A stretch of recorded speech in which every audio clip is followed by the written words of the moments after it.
Hello, in this video I want to show you how to take a full page screenshot with VIVO V2023. And to do this you'll need to open any app that allows you to scroll down. In this case, let's go for settings. Now you need to press a combination of a power key and volume down key to make a normal screenshot. Let's do it again. Then in the bottom left there's a long screenshot, click on that.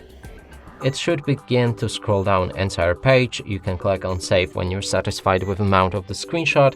I'm gonna go to the bottom of the page anyway.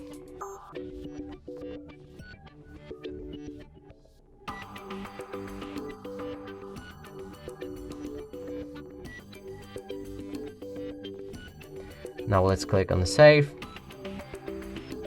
And as you can see, we just took a full page screenshot. And that's it for this video. Hope you like it. Please consider subscribing to our channel, leave a like and a comment below.